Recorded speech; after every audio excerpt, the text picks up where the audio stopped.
오늘 베드로는 목회자가 설교를 할 때 설교는 모르는 얘기를 하지 말고 듣는 사람들이 잘 아는 얘기를 해라. 그리고 거기에 책망할 것이 많이 있어도 책망하기보다는 격려하라. 진리를 깨닫게 하고. 그래서 예수님의 그 격려의 말씀을 잘 전해서 듣는 사람으로 말미암아 용기와 힘을 갖도록 하라고 그렇게 말씀했습니다. 그리고 내가 이제까지 너희들에게 가르친 그 모든 가르친 것이 이후에라도 생각나게 하기를 원한다고 했습니다. 왜냐하면 언젠가 나도 우리 예수님 같이 세상을 떠날 것이다. 세상을 떠난 후에는 내 설교를 못 알아들을 거 아니냐.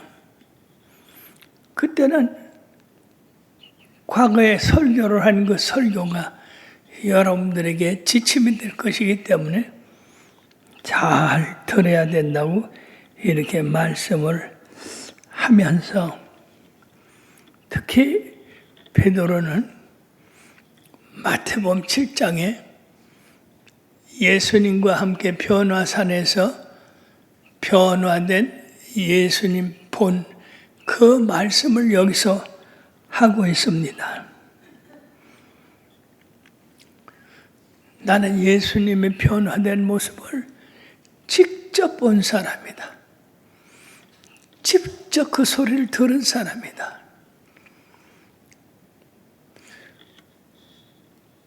예수님께서 베드로와 요한과 야고보를 데리고 산에 올라가자. 그래서 그 산이 어떤 산인지 몰라요.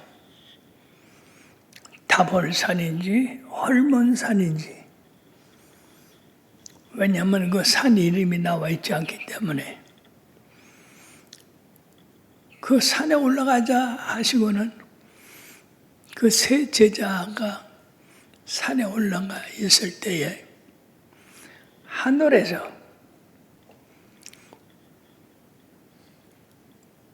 세상에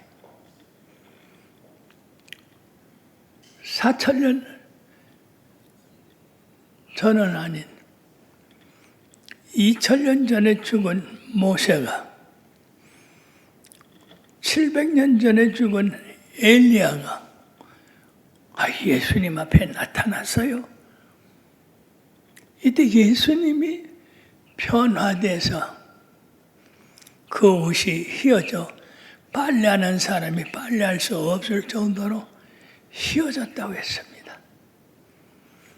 예수님의 형체도 광채를 내고 그래서 그 산에서 세상에 죽은 영웅들이 살아나서 현재 생존해 계시는 예수님과 회담을 했단 말이에요.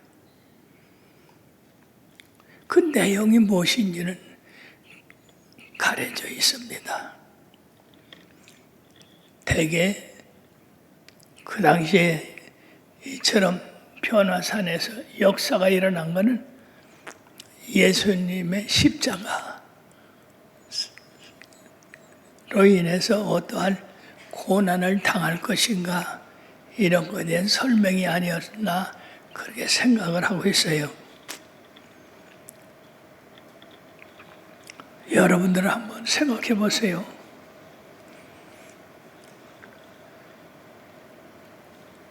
죽었던 사람들이 다 현재에 이렇게 나타나서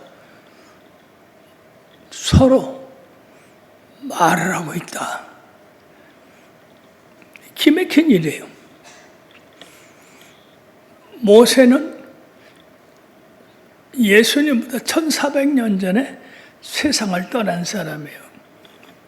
누본에서 세상을 떠났기 때문에 거기다가 장례를 지냈는데 그 후에 모세의 무덤을 아는 사람이 하나도 없다고 그랬어요. 그런데 지금 1400년 후에 예수님에게 나타났거든요. 아니, 1400년 전에 죽은 모세가 어떻게 1400년 후에 살아 나타날 수 있을까? 또 엘리야는 죽음을 보지 아니하고 하늘에 병거 타고 올라갔기 때문에 그가 다시 나와서 예수님을 만나볼 수 있었다 하지만은 이게는 참으로 우리가 성경을 해석할 수 없는 아주 신령한 세계에 대한 이야기입니다. 생각을 해보세요.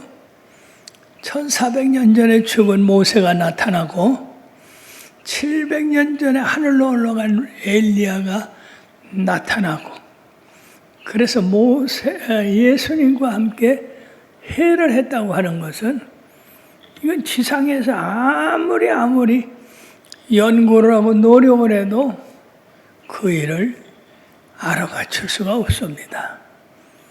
우리는 여기서 다만 저 죽으면 하늘나라가 있다고 하잖아요. 우리는 영생한다고 하잖아요. 그러니까 그 말을 믿을 수밖에 없습니다. 우리의 육신의 장막집이 무너지면 손으로 짓지 아니하는 하나님의 집이 우리를 위하여 예비되어 있다고 하는 그 말씀.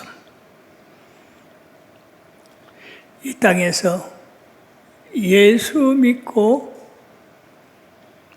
변화되면 영생을 얻었고 믿지 않으면 멸망을 당한다. 이 말씀이 실제적으로 하늘에 나타난 겁니다.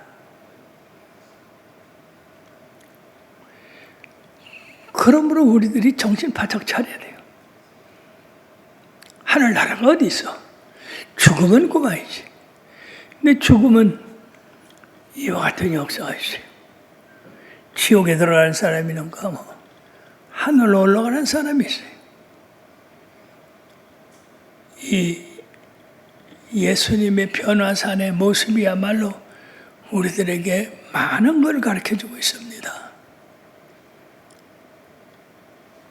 우리는 이 땅의 것만 애쓰고 힘쓰고 노력하는데 성경은 절대로 이 세상의 것을 사랑하지 말고 섬기지 말고 가지려고 애쓰지 말고 쌓으려고 애쓰지 말고 하늘의 것을 쌓으라고 했는데 이것을 보아도 우리가 이 세상에서 예수 믿는 거 이거 그냥 믿는 게 아닙니다. 하나님의 말씀은 그대로 우리들에게 나타나고 있는 거예요. 그러므로 예수 그리스도를 믿고 그 아들을 믿는 자에게는 영생이 있고 그 아들을 믿지 않는 자는 정죄가 있으라고 했는데 우리가 이 땅에 살면서 이 세상만 있는 게 아니다. 영혼의 세계가 있다. 영의 세계가 있기 때문에 이 영의 세계는 지금 우리 눈에 보이지 않고 우리 눈에 심판이 안 된다 할지라도 영적인 세계는 반드시 있는 거다. 뭘로 알 수 있냐? 1400년 전에 죽은 모세가 다시 살아나고 700년 전에 하늘로 올라간 엘리야가 다시 와서 예수님과 변화산에서 회를 했다는 건 이게 사람의 생각으로 될 수 있는 거냐? 절대 아니다. 하나님께서 특별히 우리 예수님을 사랑하셔서 예수님에 대한 그 앞날을 가르쳐주기 위하여 모세와 엘리야를 보내서 이야기해 주도록 했지만은 그것이 실질적으로 천사의 모습을 하고 우리들에게 나타나기 때문에 우리는 죽은 세상에, 즉 영적인 세상이 있다는 것을 반드시 알아야 된다는 얘기죠. 성경에 나와 있는 그 말씀을 우리는 그대로 받아들여야 돼요. 선을 행한 자는 영생의 부활로, 악을 행한 자에게는 영벌의 부활로 태어난다고 했는데, 우리가 이 세상에 사는 70년, 80년 그게 다가 아니라 우리 눈에 보이지 않는 영의 세계가 있다. 그것은 하나님께서 그 자리를 마련해 주실 뿐이지, 우리가 엘리야의 제자가 되고 싶다, 뭐 엘리야처럼 부활하고 싶다, 그런다고 되는 건 아니다 이거지. 그리고 이 영적인 세계는 우리 눈에 전적으로 가려워져서 어느 누구도 이 영적인 세계에 들어갈 수가 없습니다. 사무엘 상에 그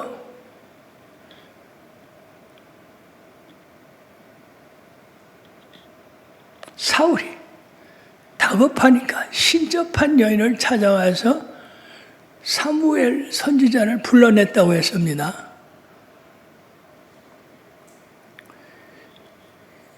그래서 사람들은 신접한 사람이 영적인 그 사무엘을 불러내서 이야기를 했다고 하는 걸 봐서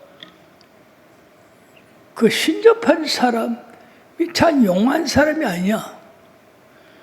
그런 사람을 장려하고 아끼고 그래야 되지 않겠냐. 그런데 성경은 신접한 사람은 칼로 죽이라고 그랬어요. 왜냐하면 우리의 영을 혼잡하게 하기 때문에 그것이 정말 실제적인지. 사실은 이 사울 임금이 죽은 사무엘이 나와서 왜 나를 괴롭히느냐. 네가 오늘 네 아들과 함께 죽으리라. 그대로 됐거든요.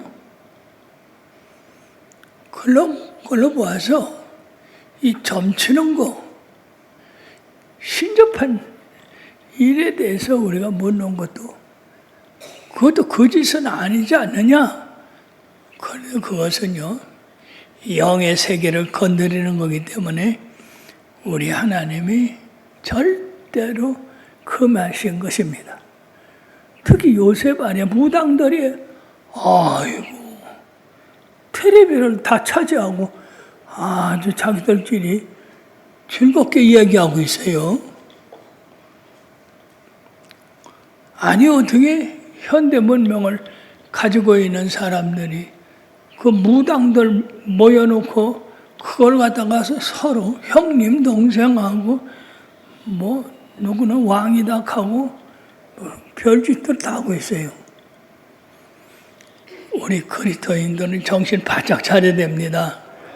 성경에서 그만한 일입니다.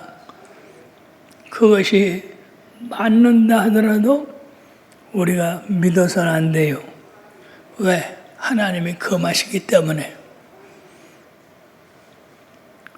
사랑하는 여러분, 그렇기 때문에 예언자들이 예언한 그 예언을 확실히 믿어야 된다는 겁니다.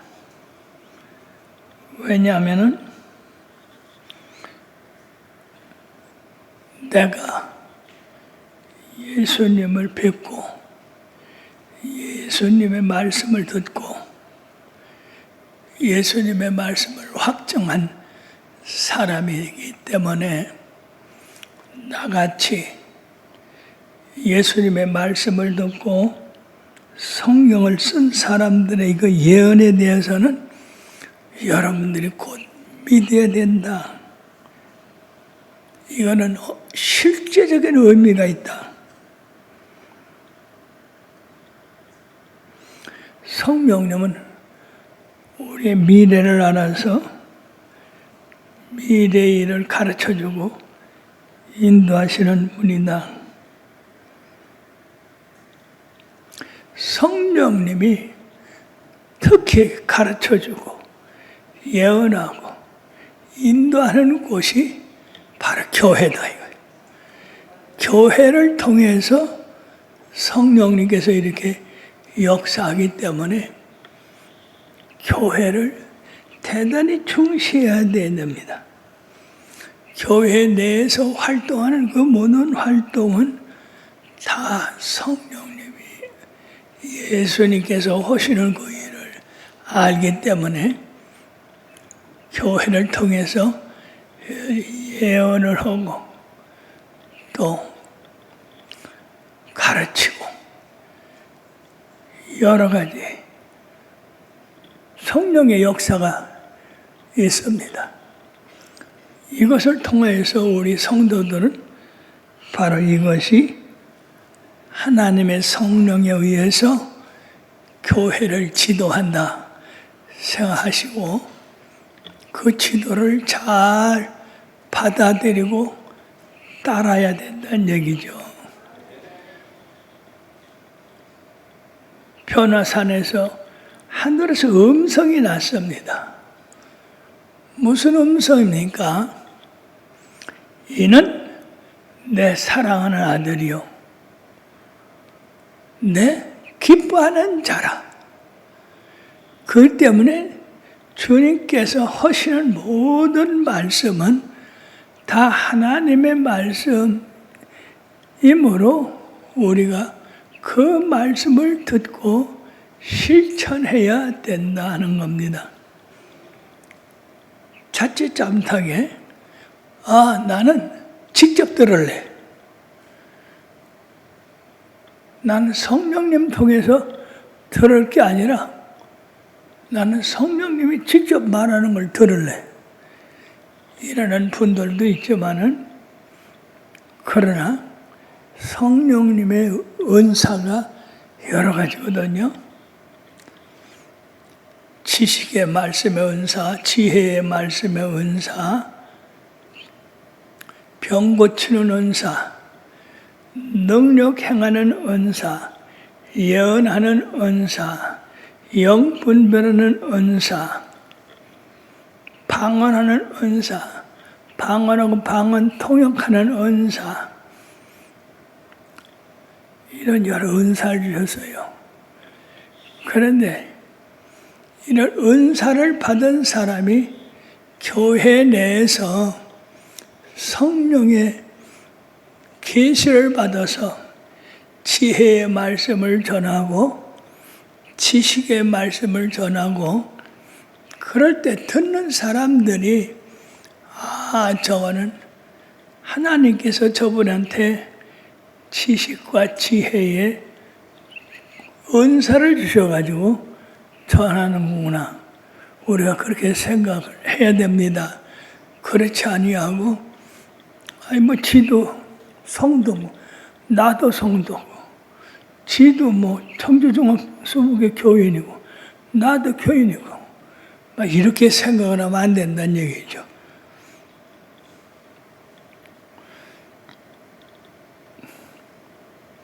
그 다음에 믿음의 은사. 우리가 상상할 수 없는 그런 하나님의 일을 행할 때 그 믿음의 은사입니다. 우리 교회가 이제까지 성장해 오면서 이런 갖가지 은사가 다 활용됐어요. 지식의 은사, 지혜의 말씀의 은사, 즉 평범하게 생각할 수 없는 그런 말이 튀어나올 때 그것은 성령님이 한 거거든요. 예를 들어서 2023년 1월 29일에 세계 선교 대회를 선포를 했어요. 세상에 우리 교회가 세계로 나가서 복음을 전하기로 선언을 했습니다. 이것은 성령님이 우리들에게 주신 지혜지. 그 후에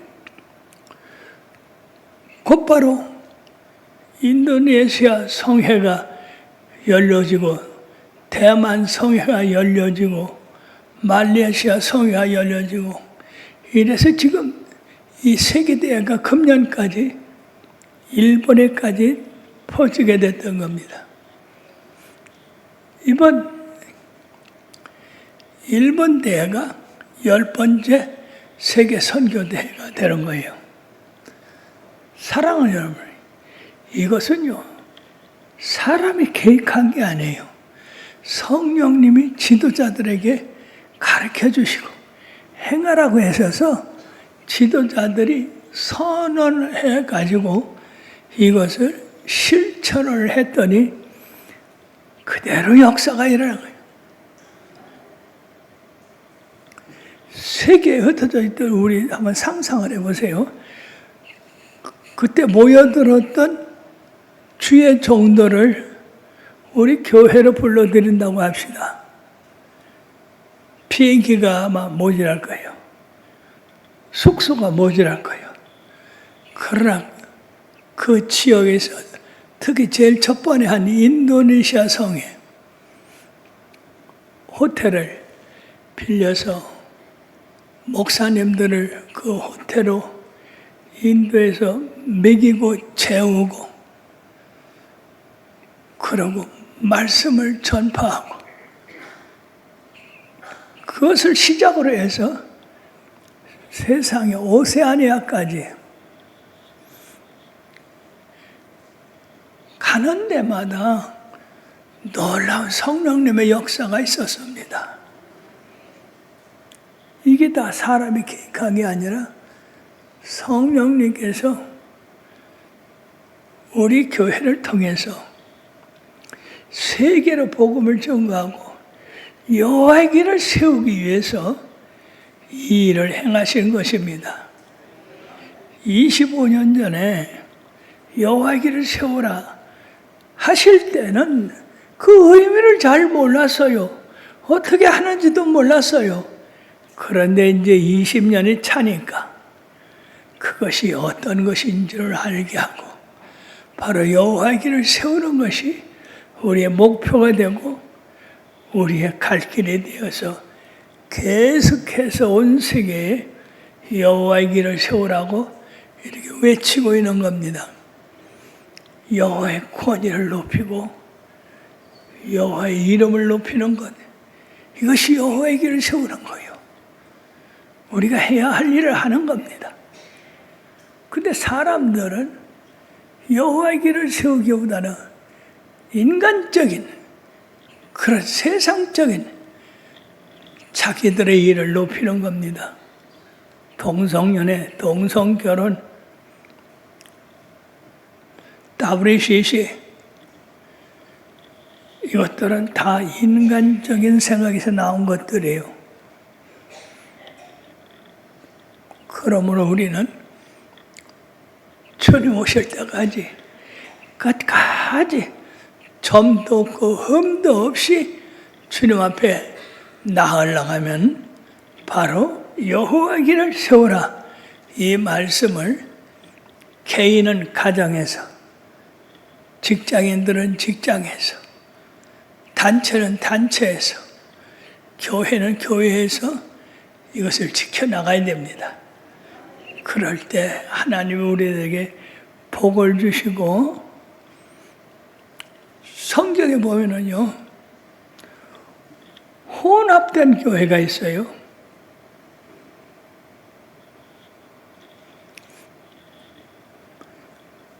믿음을 가졌으면서도 믿음을 갖지 않은 그런 교회들이 있다고요. 섞인 교회. 안 되는 겁니다. 서머나 교회 같이 복음을 가지고 끝까지 우리의 생명을 지켜나갈 때 우리 하나님 영광 받으시는 줄 믿습니다. 그러므로 베드로는 특히 주님과 동행했을 뿐 아니라 주님의 말씀을 가장 가까이서 들은 사람입니다. 거기에다가 이 변화산의 역사를 베드로와 요한, 야고보밖에 만나지를 못했어요.